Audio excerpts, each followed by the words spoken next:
15 شعبان کی رات میں ہمارے ملکوں میں جو ہمارے عجمی ملک ہیں اس میں وہ کچھ ہو رہا ہے جو نہ میرے نبی نے کیا، نہ صحابہ نے کیا، نہ تابعین نے کیا۔ عجیب و غریب عبادات گھڑ لی ہیں، عجیب و غریب اس کے اعمال بنا لیے ہیں اپنی طرف سے، اور مسجدیں بھری ہوتی ہیں اور روشنیاں لگی ہوتی ہیں اور آتش بازی ہو رہی ہوتی ہے۔ میرے نبی نے اس رات کی فضیلت بتائی، عمل کوئی نہیں بتایا۔ جیسے یہاں کوئی صلاۃ تسبیح کی جماعت کرا رہے ہوتے ہیں، کوئی اجتماعی تہجد پڑھ رہے ہوتے ہیں، کوئی دیگیں چڑھا رہے ہوتے ہیں، کوئی آتش بازی کر رہے ہوتے ہیں، تو وہ اس میں اتنا غلو ہو گیا ہے کہ یہ بھی ٹھیک نہیں۔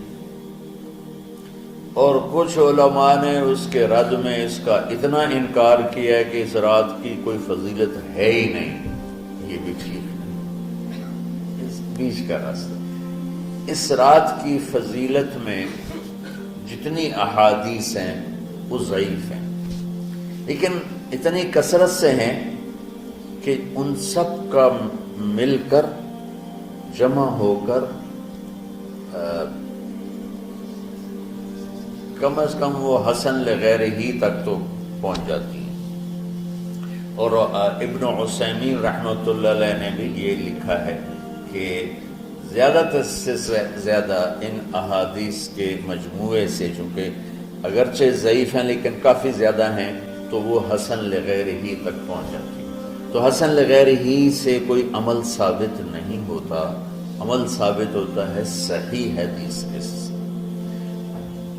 ایک احادیث کی کثرت سے روایات اور ایک امت کا عمل، کہ امت کا بہت بڑا طبقہ صدیوں سے اس رات کا اہتمام کر رہا ہے، لیکن کچھ عرصہ پہلے تک اہتمام تھا دن میں روزہ رکھنا، رات کو کچھ نوافل پڑھ لینا، کوئی 2 چیز زیادہ پڑھ لینا، لیکن اب یہ ڈھول تماشے جو اب شروع ہوا ہے اس کا تو کوئی وجود ہی کوئی نہیں ہے۔ تو اس رات کو اللہ تعالیٰ نے مبارک بنایا، اور حدیث پاک میں آتا ہے کہ اللہ تعالیٰ اس رات میں ساری دنیا کے لوگوں کی بخشش فرماتا ہے سوائے 5 آدمیوں، 5 کے سوا سب اہل ایمان کی بخشش ہو جاتی ہے۔ مشرک، المشرک، پہلا مشرک، دوسرا مشاحن، مشاحن کیسے کہتے ہیں؟ دل میں بغض رکھنے والا، کینہ رکھنے والا۔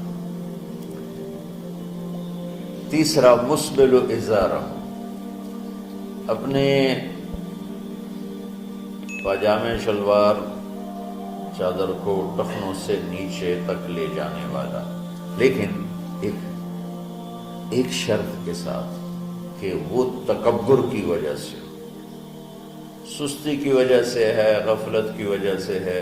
چونکہ جب آپ نے ایک مرتبہ اس کے بارے میں بات کی تو حضرت ابوبکر صدیق نے کہا یا رسول اللہ، میری چادر، عرب چادر باندھتے تھے جیسے ہمارے پنجاب کا لباس چادر تھا، اب وہ کم ہو گیا، ہماری تو بزرگ عورتیں بھی اور مرد بھی سب چادر باندھتے تھے، شلوار تو کسی کو پتہ ہی نہیں ہوتا تھا ہمارے بچپن میں۔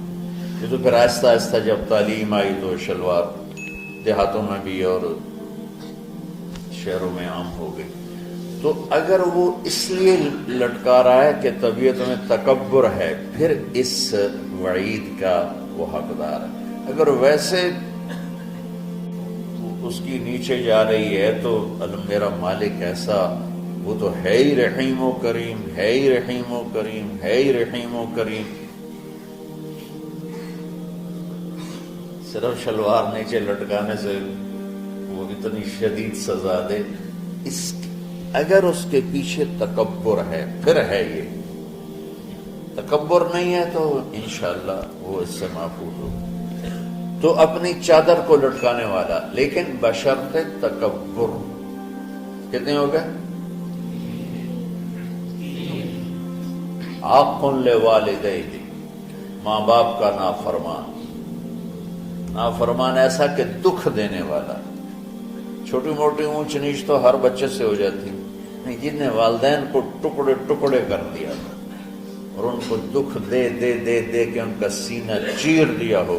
چونکہ آپ کہتے ہیں پرزے پرزے کرنا کسی چیز کی، تو اپنے دکھ دے کر اپنی بدتمیزی کے ساتھ اس نے ماں باپ کا دل زخمی کر دیا ہو، ایک یہ نہیں معاف ہوتا. 5واں مدمن خمر، مسلسل شراب پینے والا، مستقل جو شراب کا عادی ہو. ان 5 کو مؤخر کر دیا جاتا ہے. معافی نہیں ہونے کا مطلب یہ نہیں کہ اللہ تعالیٰ کبھی معاف نہیں کرے گا. معافی نہ ہونے کا مطلب یہ کہ یہ 5 ایسے گناہ ہیں کہ اس کی وجہ سے بخشش رک جاتی. اگر وہ شرک سے نکل آئے، وہ کینہ سے نکل آئے، وہ تکبر سے نکل آئے، وہ والدین کی نافرمانی سے نکل آئے، شراب چھوڑ دے، تو ان کی بھی بخشش ہو جائے. جب کوئی توبہ کرے گا فوراً بخشش ہو جائے گی. نہ 15 شعبان کی ضرورت ہے، نہ لیلۃ القدر کی ضرورت ہے، نہ بیت اللہ جانے کے ساتھ توبہ کی شرط ہے. جہاں بھی وہ بیٹھ کے توبہ کرے گا، جس لمحے میں کرے گا، اسی وقت اس کی توبہ قبول ہوگی اور اللہ اس کے پچھلے سارے گناہوں کو معاف فرما دے گا.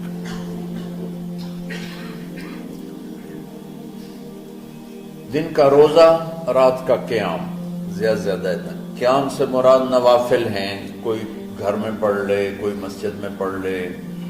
نوافل، نفلی عبادات گھر میں ہی افضل ہوتی ہیں. میرے نبی سنتیں ہمیشہ گھر سے پڑھ کے آتے تھے. تہجد اپنے گھر میں پڑھتے تھے، مسجد میں نہیں پڑھتے تھے. سوائے اعتکاف کے آپ اپنے نوافل سنتیں سب گھر میں پڑھتے تھے اور مسجد میں صرف فرض آ کے ادا فرماتے تھے. اور اس کے بعد بیٹھنا ہوتا تھا تو بیٹھ جاتے تھے، اٹھنا ہوتا تھا تو اٹھ جاتے تھے. ایک طبقہ وہ ہے جو پتہ نہیں کیا کچھ کرتا ہے شب برات کے نام پر، وہ بھی غلط. ساری حدیثوں کو ملا کر روزہ اور رات کا قیام، کہ رات کو اٹھ کے کچھ اللہ کو یاد کر. اب اس آیت میں بعض مفسرین سے غالباً بھول ہوئی. حامیم والکتاب المبین انا انزلناہ فی لیلۃ مبارکۃ انا کنا منذرین فیہا یفرق کل امر حکیم امرا من عندنا انا کنا مرسلین. یہ لیلۃ القدر ہے. انا انزلناہ فی لیلۃ مبارکۃ، یہاں دوسرے لیلہ مبارک رات میں ہم نے قرآن کو اتارا. دوسری آیت کو جوڑو، انا انزلناہ فی لیلۃ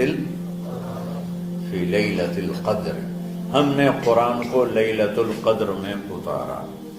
تو وہ آیت اس آیت کا ترجمہ کر رہی کہ لیلۃ مبارک سے مراد لیلۃ القدر ہے، 15 شعبان نہیں. لیکن بعض مفسرین جو بڑے لوگ ہیں، لہذا ہم سب کا ادب احترام کرتے ہیں، لیکن رائے کا اختلاف وہیں بڑے علماء میں ہی ہے، تو اسی کو میں آپ کے سامنے نقل کر رہا ہوں، کوئی اپنی رائے نہیں دے رہا ہوں. تو ان سے یہ صاف ہو گیا کہ انہوں نے اس کو 15 شعبان بنا دیا.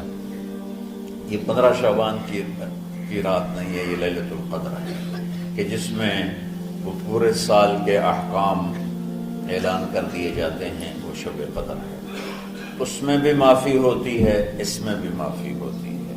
لیکن شب قدر تو قرآن سے، صحیح احادیث سے ثابت ہے، اور شعبان کی رات ضعیف حدیثوں سے ثابت ہے، لیکن کثرت حسن لغیری ہی اور امت کا عمل اس میں بہت بڑی گنجائش پیدا کرتا ہے.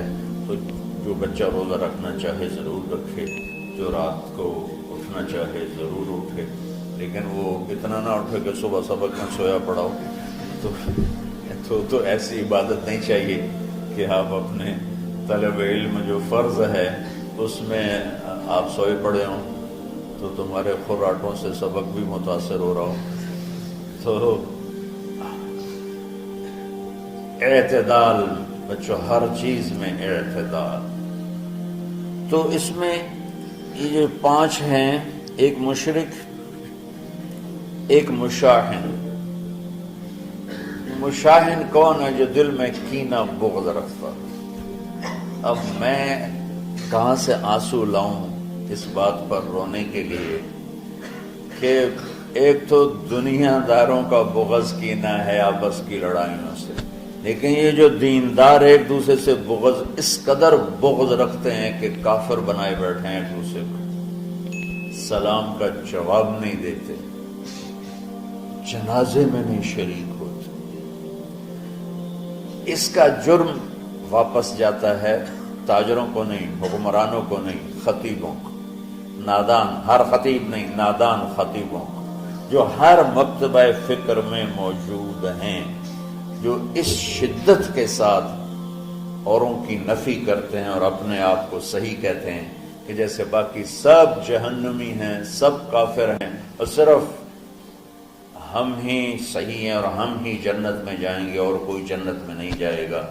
تو جو کہ اس میڈیا کے ذریعے سے بہت سی امت سن رہی ہے، تو میں دیکھو بچوں ہاتھ جوڑتا ہوں اللہ کے واسطے، دین پیش کرنا، کافر کافر کے نعرے مت لگانا اور یہ کافر وہ کافر، یہ کافر وہ کافر۔